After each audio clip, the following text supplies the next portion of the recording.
And welcome everybody to the Positive Psychology Hour, a series that the JCC in Manhattan does with the Whole Being Institute. Today, we're going to be discussing positive religion, hope and gratitude through a Jewish lens with Rabbi Debra Orenstein. What does religion have to do with positive psychology? Well, it turns out almost everything. Positive psychology research and interventions focus on what have traditionally been considered religious subjects: purpose, community, habit, and ritual, awe, personal discipline and growth, forgiveness, compassion, joy, happiness, and defining what constitutes a good life. Positive psychology can inform and enhance religious practices such as prayer, meditation, and repentance. And at the same time, religious traditions have centuries of wisdom and well-honed spiritual technologies that can provide insights and guidance to all of us, to all people of any religion or even no religion who seek to understand and practice positivity. Today, Rabbi Debra Orenstein will focus primarily on hope and gratitude. Based on religious principles, she will add a new complementary element to the latest psychological theories on hope. This new element expands not just the paradigm of hope, but the power of hope to work in our lives. Rabbi Debra will also draw on biblical and rabbinic thought to help participants access and deepen their gratitude. On August 31st, Rabbi Debra will return to the Positive Psychology Hour to discuss cultivating awe as the Jewish Days of Awes approach. A little bit about Rabbi Debra. She brings the meaning and relevance of the Jewish spiritual tradition to diverse audience. Named by the Jewish Daily Forward as one of America's most inspiring rabbis, she has been a keynote speaker at hundreds of venues, including houses of worship, how do I say that, Debra? Chautauqua Institution? Yes. And there we go. And Christian, Jewish, and interfaith conferences. She also connects directly with the public through online classes and her e-newsletter, which I'm sure she'll tell us how to sign up for when I add her momentarily to the call. Welcome. Thank you so much for being with us today. My pleasure. My pleasure. You know, talking about spirituality is one of my favorite topics, and I really feel that the blend with spirituality and psychology is quite close. So I'm excited to hear what you have to say, and that you have some new theories on hope. Hope was what I did my final project for the certificate in positive psychology with the Whole Being Institute, which, by the way, everyone, they are registering folks for the new cohort, which begins in September. So if you're interested in that, I'll put some information in that in the chat. But Debra, I'm wondering how you came to know about the Whole Being Institute, and are you a SIP alum? And just tell me a little bit about that before we start. Sure. Well, I am a SIP alum. I received my certificate in positive psychology in 2016, and I found out about it the way many good things happen, through serendipity. I had attended Kripalu Institute. I had been studying positive psychology and teaching some aspects of it on my own within the American Jewish University and my congregation. And I saw this amazing program, and I was thrilled to sign up for it. Awesome.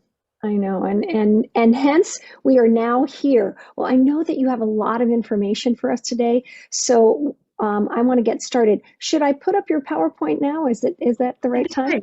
Sure. Thank you. Okay. Sure. Thank Let me do you so that. much, Caroline. Sure. Thank you for your leadership, and to Phoebe and to Megan for this amazing series. I'm so honored to be part of it. And I'm very excited to share with you today, primarily about hope, but also about gratitude. And I want to dive right in with a question that I'll ask people to write in the chat about. That is, what do you think about when you think about religion? You can see that in a slide and also in the chat. What do you think about when you think about religion? No wrong answers, just whatever your first association may be.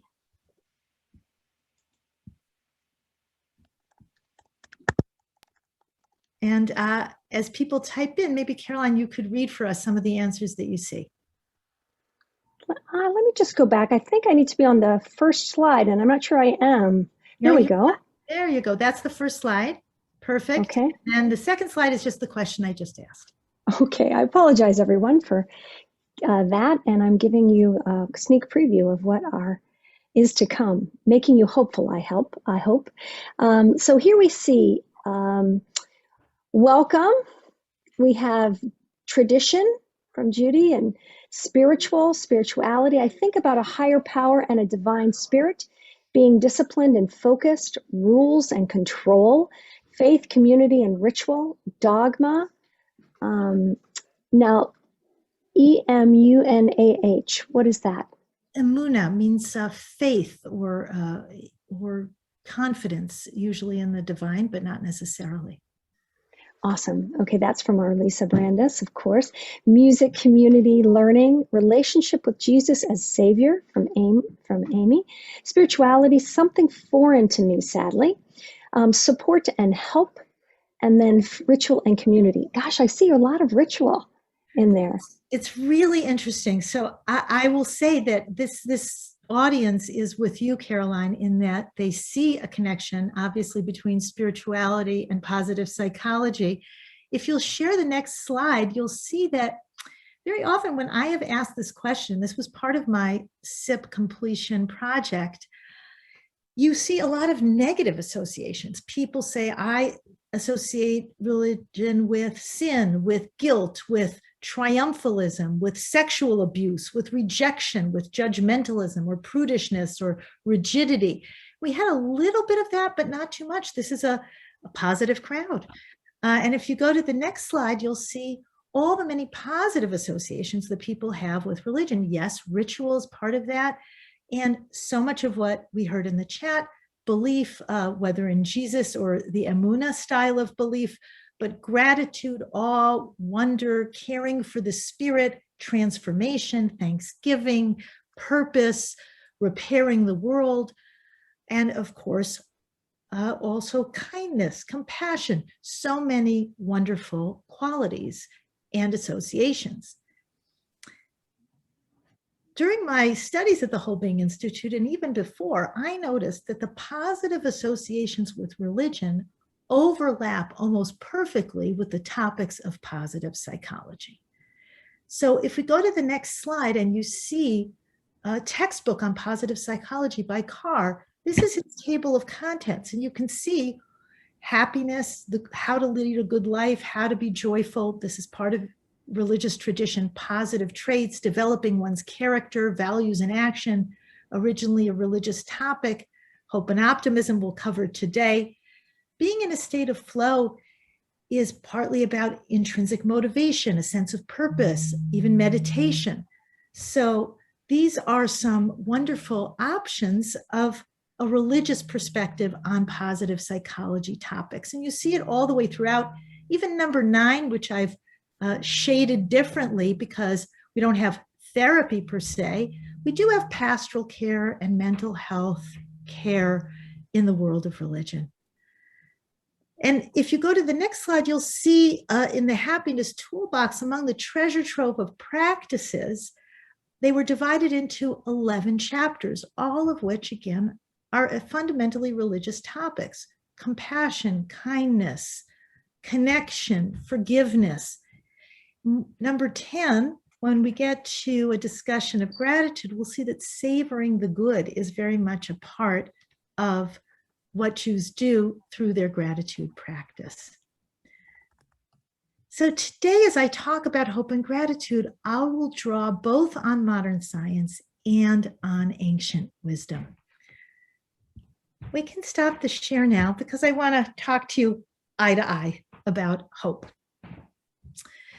At the start of the pandemic, I delved into the study of hope. I spent 4 or 5 intensive months studying social science and also religious texts about hope. I prepared choir pieces, I prepared high holiday sermons, all on the subject of hope.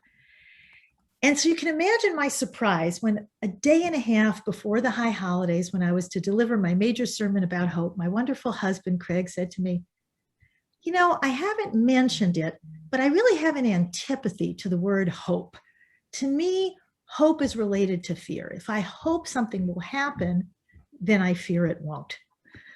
And I could only laugh and say, isn't it wonderful to be married? First of all, your spouse can always surprise you. And second of all, how did he wait 4.5 months to tell me that? But it did influence my sermon, and it influences me today, because the hesitation to embrace hope must be addressed. Hope is faith in the future, and sometimes we have a hard time believing that a good future can unfold. Let's put up on the screen a famous poem by Emily Dickinson that you probably know, Hope is the Thing with Feathers. Hope is powerful because it perches in the soul and sings amidst the storms. But it can also be elusive. Just as hope can rise up within you like a bird, it can also fly away. In the next slide, we see that Dr. Dan Tomasulo said, hopefulness is unique in that it lives in the balance between positive and negative. Hope kicks in the face of uncertainty or even adversity. It was Phoebe Atkinson who showed me that Barbara Fredrickson, the positive psychologist, says hope is activated in adversity. People can be very happy about being happy, no ambiguity necessary. We can have a sense of celebration around purpose, around supportive social ties with no negative undertow whatsoever. But as Craig said, and Dr. Dan Tomasulo points out, hope can raise fear. Now, you'll notice on the slide that I put the word unique in brackets. I don't think it's unique to hope that it raises a negative emotion as well. I think even gratitude can be sparked by a loss or an awareness of mortality. Awe sometimes begins in the negative with perceived smallness or fear or a sense of one's mortality. So it's a topic of awe that I'll be taking up on October 31st, but I just want to mention it now. And my essential theme is that hope can become elusive or even anathema if we don't trust that it's based in reality. We don't want to fool ourselves. We don't want to ignore facts or challenges. We know it won't work just to wish obstacles away. Some people think of hope as sunshine and rainbows. Now, I personally have nothing against sunshine or rainbows. But in the next slide, you will see the biblical verses that talk about the covenant of the rainbow that God made with Noah and all humanity and the earth itself. The promise of the rainbow biblically is that the destruction of the past will not repeat itself. But it is false hope to expect only sunny circumstances. Rainbows come after the rain. That's the story of God's covenant in the Bible. That's nature. And that's a signpost and a signal for how hope happens. True hope takes account of difficulties, even as it searches for more and better possibilities. So let's again stop sharing so I can look everyone in the eye and talk about the roots of our major Western religions, Judaism, Christianity, and Islam. All three religions trace their roots back to Abraham. Abraham went through 10 difficult trials, including the near loss of his two beloved sons. He left everything familiar behind. He fought in wars. His was not a life of sunshine and rainbows. And yet he never lost hope. Even when God told him to sacrifice Isaac in the Hebrew Bible, he had hope because he knew God's nature and his own nature. He had hope that new possibilities would open up, even though he couldn't see them yet. And so the biblical language is Vayisa et einav. He lifted up his eyes. He kept on the lookout to recognize the right mountain, to see a ram in the thickets that would stand in place of his son for sacrifice. And because Abraham was hopeful, he kept watching and he kept listening, and he was attentive to new messages and new opportunities and a new directive when it came. Abraham remained mindfully present, even under trying circumstances. He said, Hineni, here I am, to God and to his son. And he engaged with his son, answering questions with truthful uncertainty and with hope. Famously, Isaac asks Abraham, "Father, I see the fire and the wood, but where is the sheep for the slaughter?" And Abraham answers, "God will show us the sheep for slaughter, my son." The future was unknowable and uncertain, and I can only imagine how frightened Abraham was. And yet, with this uncertainty, Abraham told his servants that he and Isaac would return together. That was his hopeful vision, and so they did.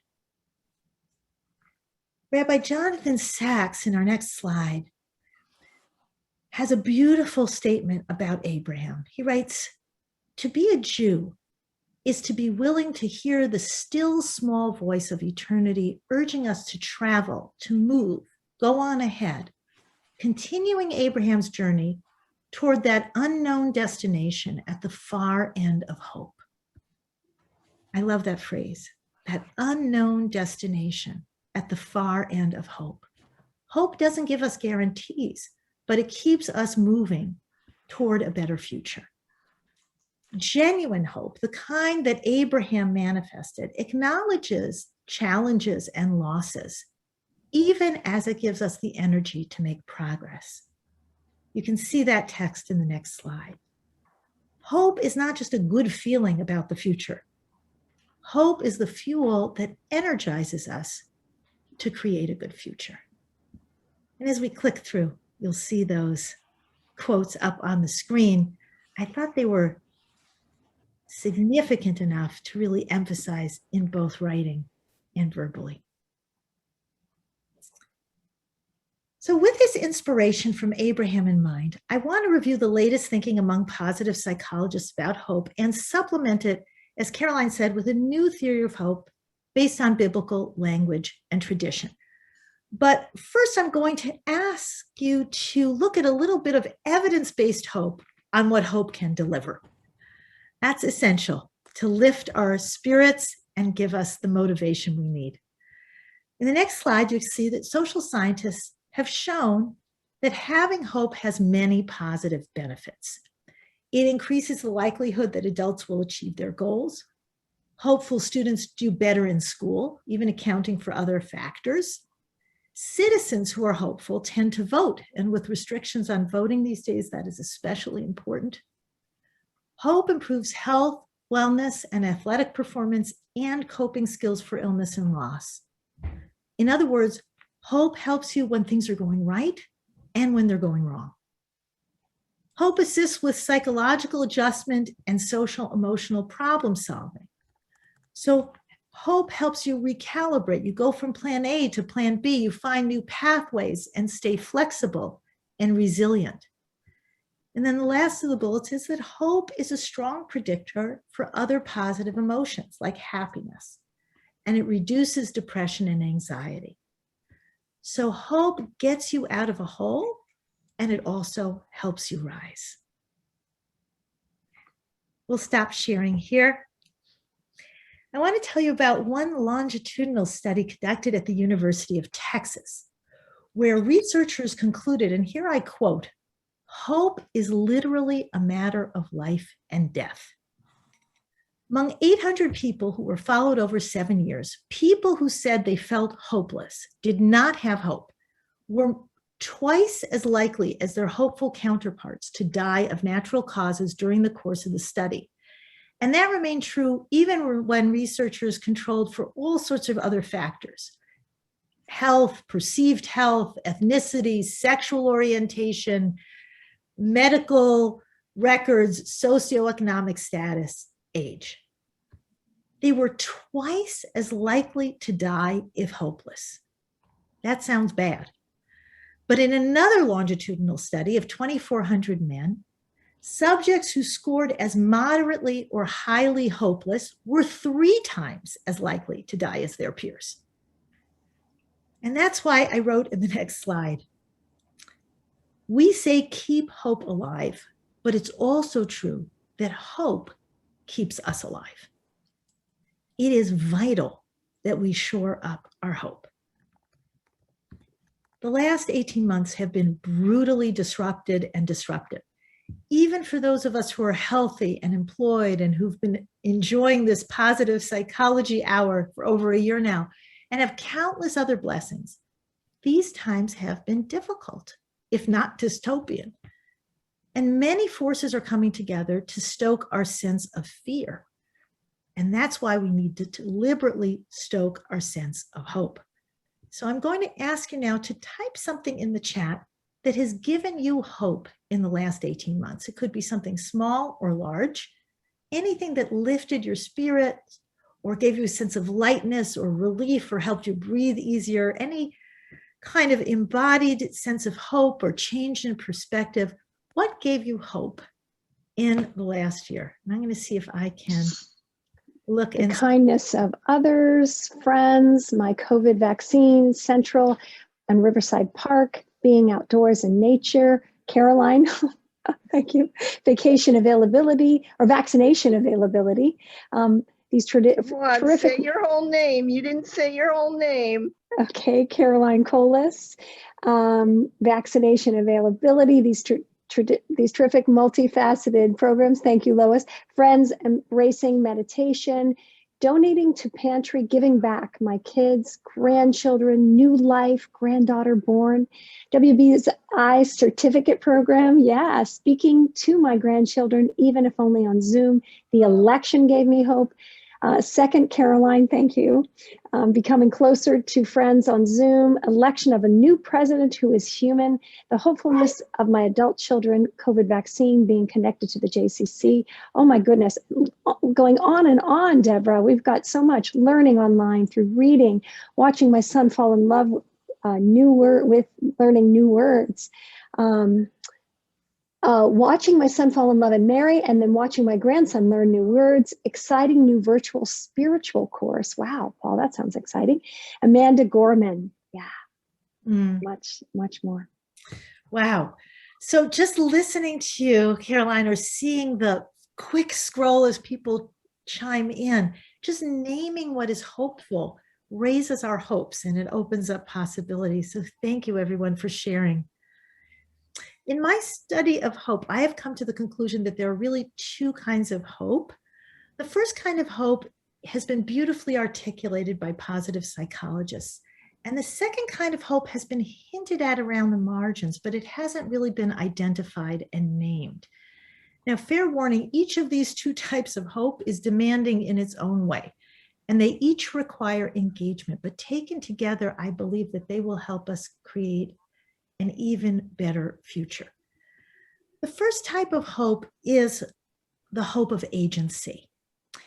Rick Snyder, a pioneer of hope research, was the first one, I believe, to use this term. And he also talked about goals and pathways as they applied to hope. To have hope, we have to believe that our choices matter. Shane Lopez, a Gallup senior scientist, has been studying hope since 1997. And he says that having dreams and goals for the future is an indispensable aspect of hope. But if all you have are hopes and dreams, then according to Dr. Lopez, you're not hoping, you're just wishing. Hope includes the belief that you are capable of finding multiple paths to your goal. You can make choices and discover ways to create a brighter future. Sharing time with your grandchildren, going out in nature, tuning into the JCC, deliberately making affirmative choices that show your agency and raise your hope. And the idea of agency, of course, exists in religion too. Agency is the reason why the Jewish New Year, Rosh Hashanah, is also called the Day of Judgment, because we are responsible for our deeds. We have free will. And God famously challenges us in Deuteronomy chapter 30, saying, I call heaven and earth as witnesses today. I have put before you life and death, blessing and curse. Uvacharta b'chaim. Choose life. Choose life that you and your offspring may live. We have choice. We have agency. And that is a great source of hope. Now, on the next slide, you will see a duplication of a slide that Dr. Dan Tomasulo shared previously in this very positive psychology series, and it's also in his book on page 145. And he expands on Rick Snyder's and Shane Lopez's model. If you start at the bottom of the pyramid, you can see that you could become stuck in the negative. If you just remain in that negative situation where you look at uncertainty alone and you don't climb the pyramid, then you can have a downward spiral where you get stuck in hopelessness and inaction, which leads to more hopelessness, and then it becomes even harder to act, and you unconsciously create exactly what you wish to avoid. But if you work from the bottom up, you have an upward spiral. So you begin to draw on resources and gain support and explore possibilities and expand your perspective. And then you can keep recalibrating when certain options are closed off. You find other ways to go. And you can fulfill your goals and your vision by using your agency to create high hope. Hope feels wonderful. And when you listen to Dr. Tomasillo, if you were there for the live event or have heard the recording, listening to his lecture is like getting a shot of hope in the arm. He feels that hope is natural. In fact, he writes in his book, no infant is born thinking to itself, why bother? Our natural state is curiosity, wanting to learn how to grow, hoping for some influence over the future. Hope is coming back to a natural self, to what is already there. So we can stop sharing. And just to share one very common and I think powerful example, this is true with my great nephew now. I'm watching a toddler learning to walk, and you see them try multiple paths, holding onto the table, holding onto a finger, alternating crawling with walking. You see the level of persistence, how they rely on support and examples from others. And not only that, there's joy in the process. Recalibration isn't always about tears or fury or disappointment. There's a surprise to falling down. Oops. And then they get right back up again. In that sense, it is our natural state. And when we listen to Dr. Tomasillo or see a baby learning, it feels like hope is the most natural thing in the world. You can see on the next slide in the theory of hope that the first part of hope theory is the hope of agency. And positive psychology interventions focus on this. Imagine your best self, set goals and develop habits, identify and promote your strengths, develop resources to achieve your goals, invest in your social network to gain allies. All of this is beautiful and important, and it exercises our agency. It's within our ken to do. It's natural to do. And that can be very, very encouraging. But at times, this message of agency can be challenging. And it can even feel tone deaf because we need a different kind of hope. And here on your screen, that's hope number 2, the hope of acceptance, which I draw from the world of religion and spirituality. For many people, acceptance is less welcome than agency. Agency says, there's a power within me to change things. And acceptance says, there is a power greater than I. You can see that on the screen. And then I'd like to stop sharing so we can develop that idea together. Sometimes I don't have control. Sometimes I don't see a path forward. And yet I can still have hope because I place my hope in something larger than myself. My agency is real and powerful, but I accept that it is also limited. For example, I can make all the right choices to create good health and still fall ill. I can decide to turn my life around, sincerely repent of the mistakes I've made, apologize, compensate for past wrongs, seek to repair a relationship, only to be rejected by the people to whom I apologize or by employers who look at my arrest record.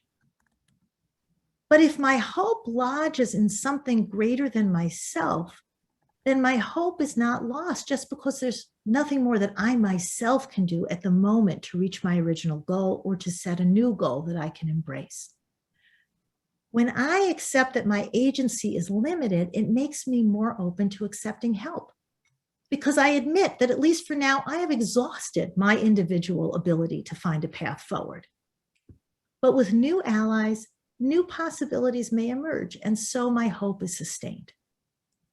Hope keeps us on a positive path, even when we can't figure out how to take the next step or what resource or support to draw on.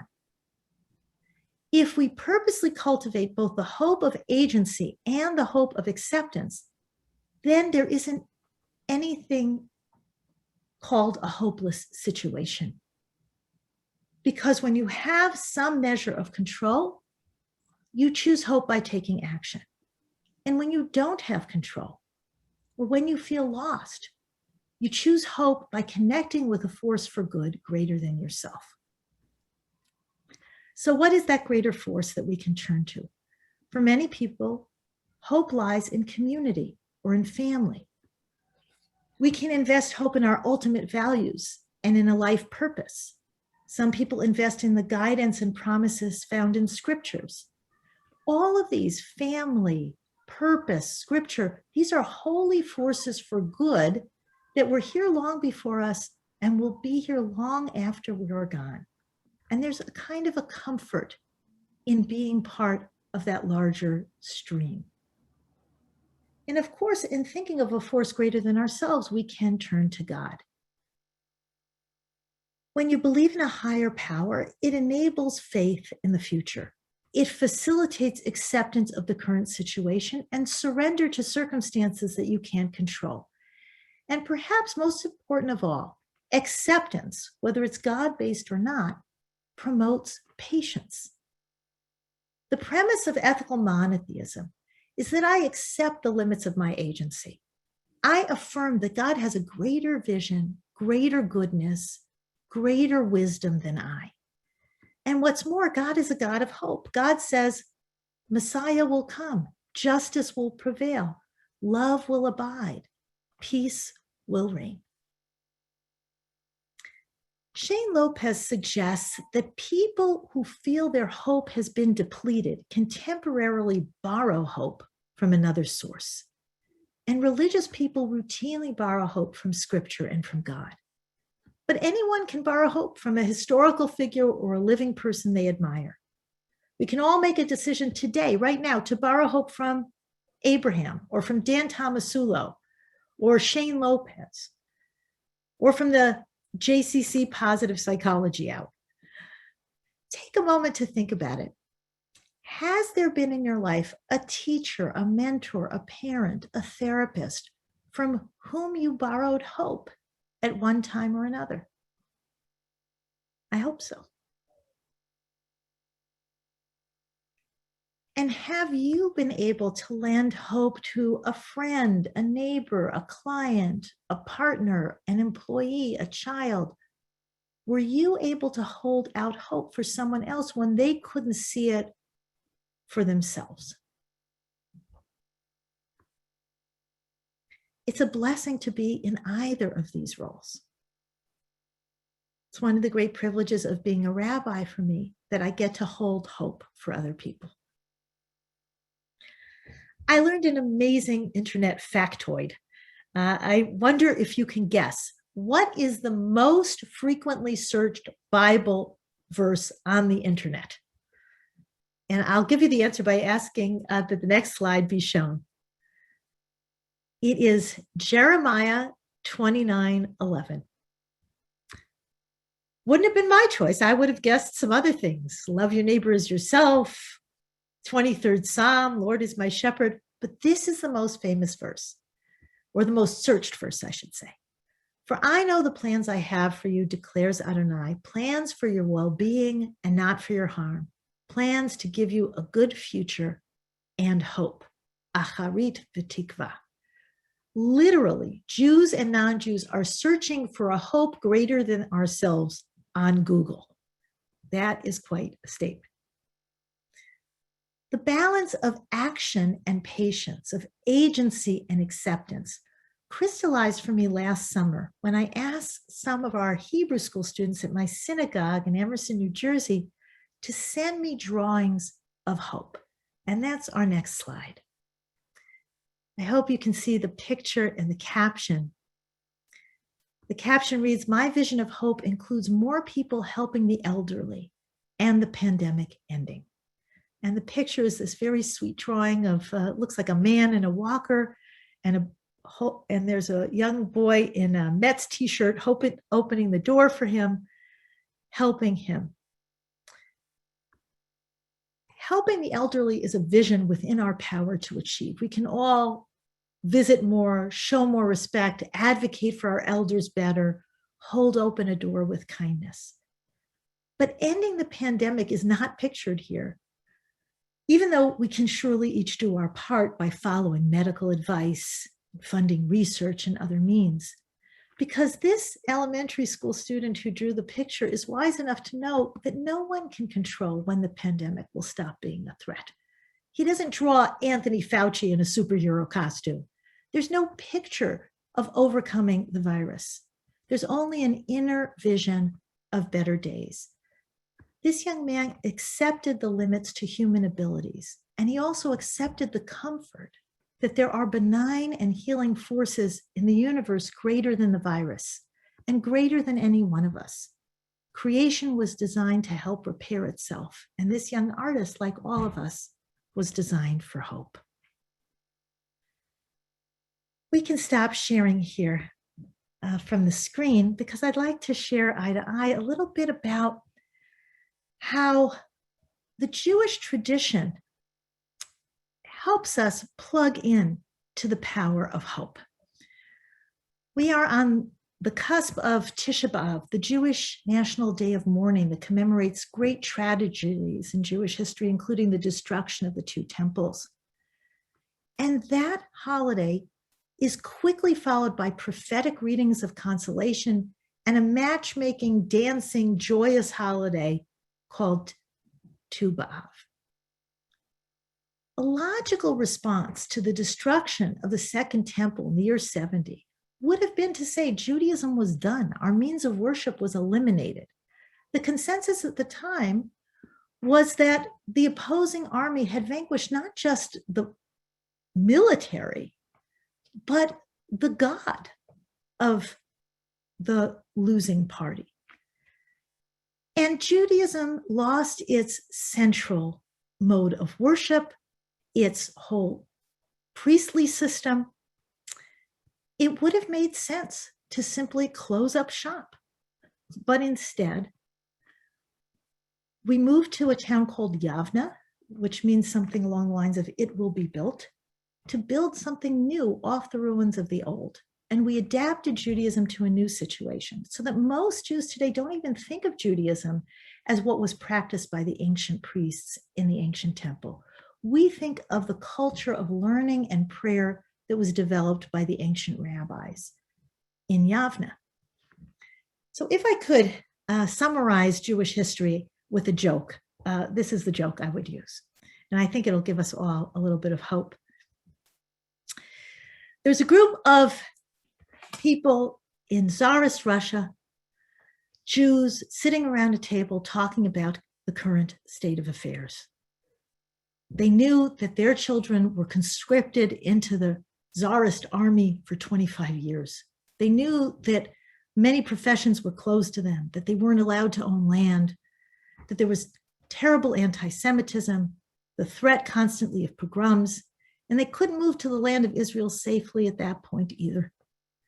They sat and thought and bemoaned their situation while drinking some tea. And at some point, one of them slammed his fist on the table and said, "Nevertheless, I'm an optimist." They all looked at him like he was crazy. After this whole discussion, he slammed his fist again. He said, "Nevertheless, I am an optimist." And one very observant person among the crew looked at him a little carefully, cross-eyed, and said, "If you're such an optimist, why do you look so worried?" And his answer was, "You think it's easy being an optimist?" That's a classic Jewish joke because Jews have a tragic history. We have a history of exile and expulsion and oppression and enslavement, kidnapping, pogroms, attempted genocide. And yet, as a nation, we maintained our hope. In the next slide, you can see the statement, next year in Jerusalem, Lashana Haba B'Yerushalayim, which is not just a statement about geography, but about philosophy. Our situation can improve. We can have peace and safety in a rebuilt Jerusalem, in a Jerusalem that lives up to its name. The name means, of course, you will see peace. Think about this question. How long do you wish or hope for something before you give up or lose steam or say to yourself, what's the use? For 2,000 years, since the destruction of the temple in the year 70 and until 1948, Jews prayed for sovereignty and safety again in Jerusalem. We did not have agency at every moment. In fact, there were times when we lost our sense of hope. After the destruction of the first temple, the prophet Ezekiel in chapter 37 characterizes the Jewish people as saying to him, Avda tikvatenu, our hope is lost, our bones are dry, we have nothing left. And yet, borrowing hope from Ezekiel, borrowing hope from God, borrowing hope from one another, we continued to revisit our dream, to rebuild. Whatever your background or affiliation, Jewish or not, Jewish history is instructive because we have felt hopeless and we have had reason to feel hopeless. And yet we committed and recommitted to hope. Hope is not a luxury when you want to create a better future. Hope is a necessity. And hope is what Jewish historical resilience is built on. It is fundamental tenet of Judaism that we can turn things around. That's called tshuva. We can begin with sin and end up with merit. We can begin with suffering and find joy. We can begin with a broken heart or a broken world and repair them. We can transform. Our future is not dictated by our past. There is hope. What I'm adding to the mix today is that we can cultivate hope even when we admit that we don't have the control to create our desired future. We're not stuck in Tsarist Russia, thank God. But each of us, in some ways, at some point, will lack agency. And even then, we can still have hope. The Hebrew word for hope is tikva, and the Israeli national anthem is, of course, called HaTikva, the hope, and it includes a reversal of the line from Ezekiel, Od lo avda tikvatenu, our hope is not lost.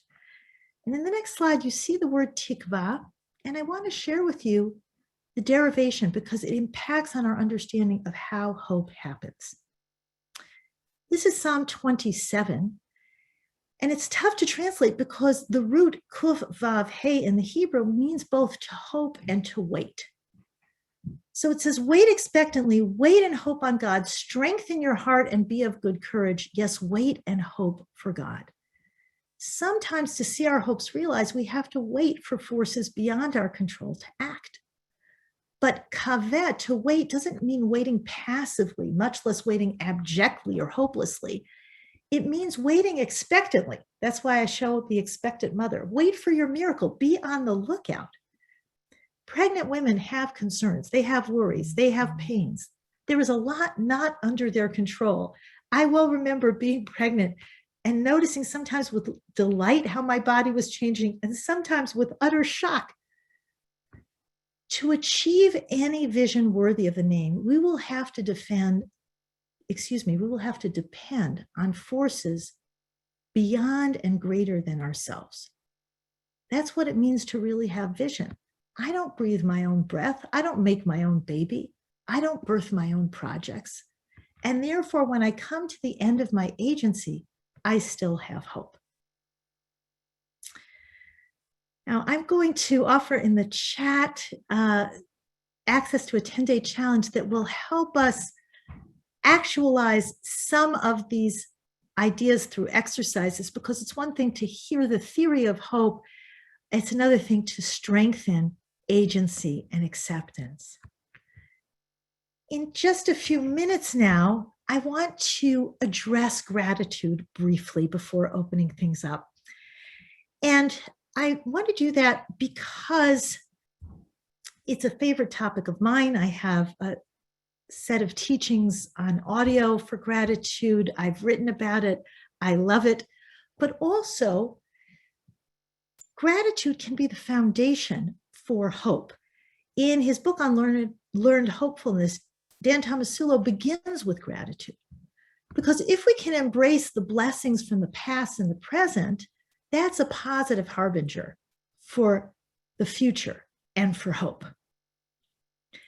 If we look at the slide with the word hodaya at the top, gratitude, thanksgiving, gives us an insight into what it means to be grateful and to give thanks. Because the root hodaya, also means not just to thank, but to admit. We have a prayer that we say first thing traditionally in the morning as we open our eyes to say, I give thanks to you, ever-living God, for returning my soul to me in mercy and in love.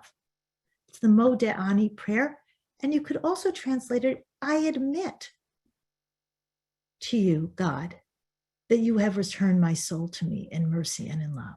In other words, I couldn't have done this on my own. I depend on God's faithfulness to restore me to consciousness. There are so many wonderful positive psychology interventions, the gratitude journal, the gratitude letter. I know you've heard about them over these weeks and years, and we could talk about them in the Q&A.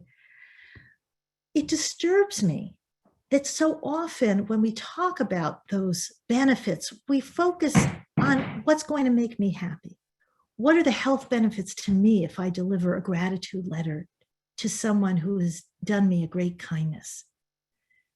You can see up on the screen a quote from Rabbi Abraham Joshua Heschel. There are inalienable obligations as well as inalienable rights.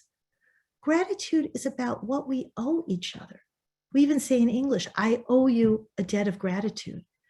Gratitude feels good to us partly because it is right and it is righteous to thank people, not just because it makes me happy to do it. I want to look at the slide with information from Genesis on the naming by Leah of her sons. And this is a great window into gratitude from our Jewish tradition. In the Bible, the word Jew actually means grateful. A lot of Jews don't realize that today, that the word Jew means grateful. This is not because Jews are always grateful. Jews, ancient Israelites, raised murmuring and complaining to a high art in the desert wanderings with Moses. But we aspire to be grateful.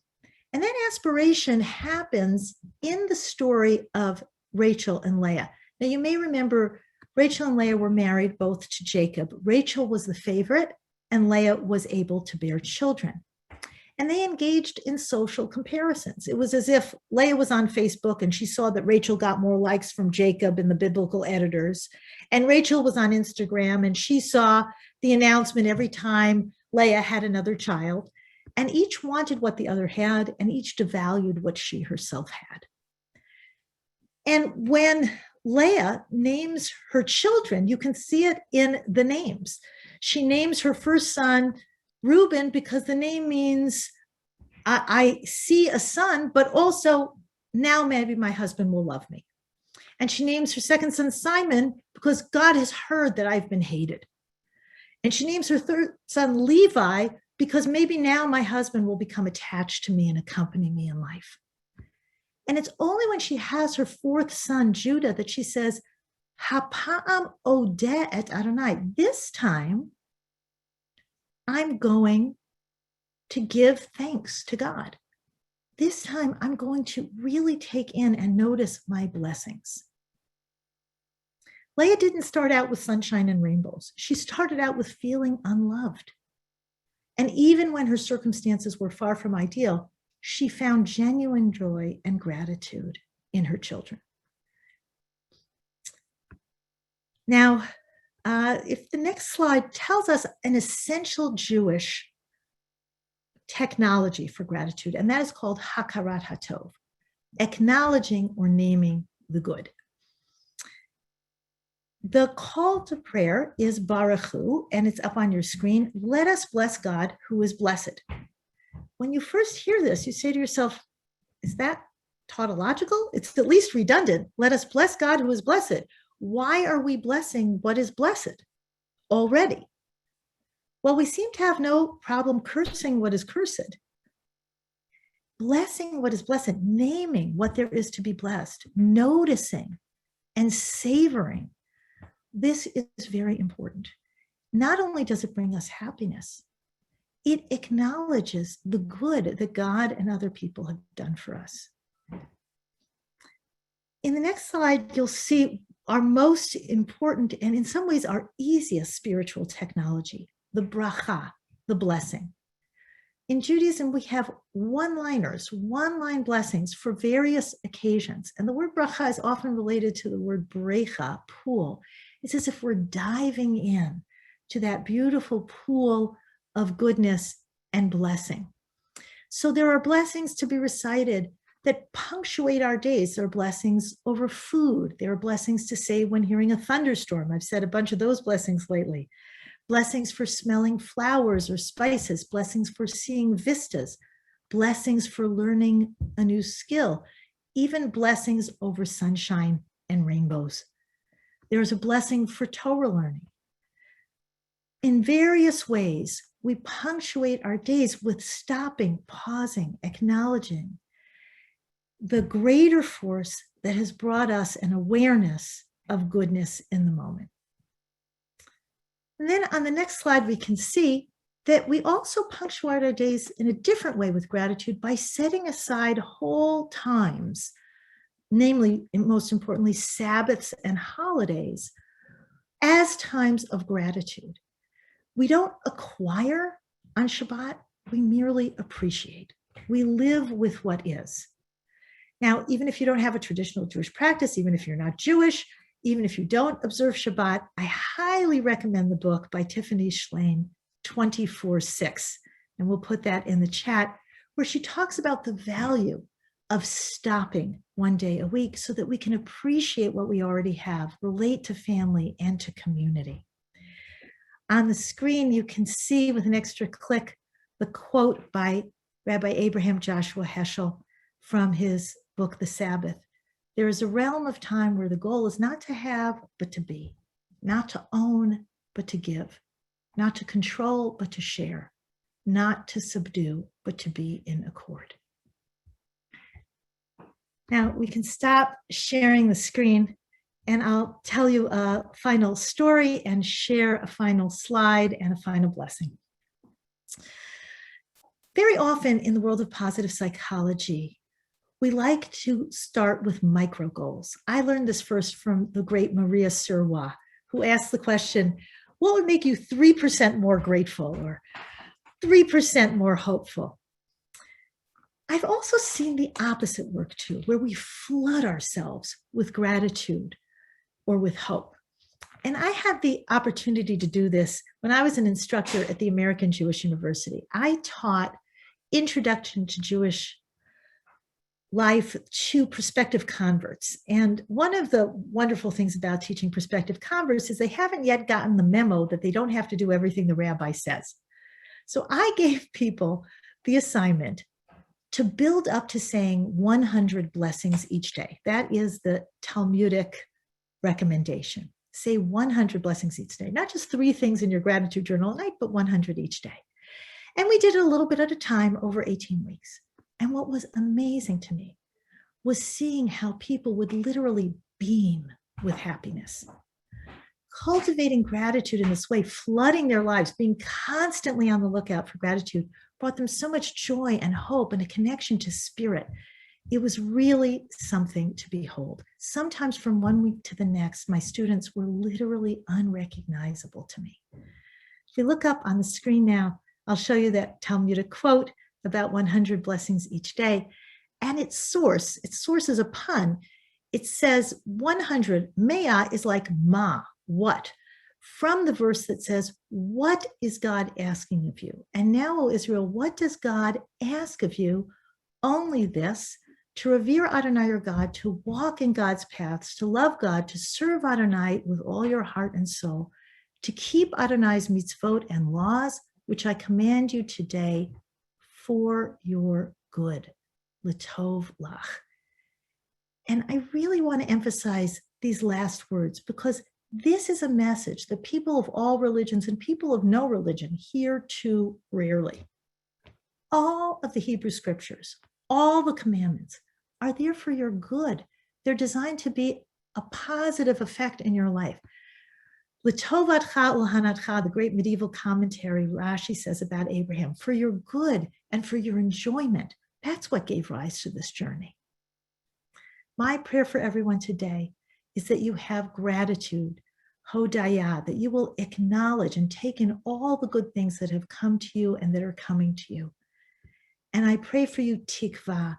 May you use your sense of agency and your acceptance to create and await a great future.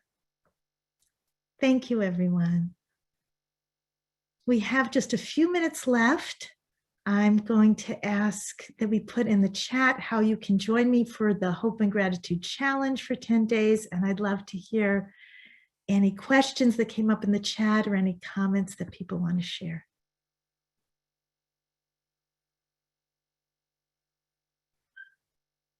Amazing. Let's see what we've got. I wanted to let everybody know there's some messages. Hang on one second. I'll add myself here. Wow, what do you think, everyone? Wasn't that incredible? I, of course, did my project on hope, so I learned quite a lot. Amazing talk, wonderful. Thank you so much for this informative and amazing talk. I feel this was the best of the positive series. Thank you, says Amy. Yes, I agree, Amy. Absolutely, thank you so much. Thank you, this was a beautiful and uplifting session. Thursday, of course, we're going to be doing how to activate the hope circuitry in Nia, with Nia and Manage Fear and Anxiety. I'll be leading that, so this is a wonderful just lead into that. So I thank you so much for helping me with that.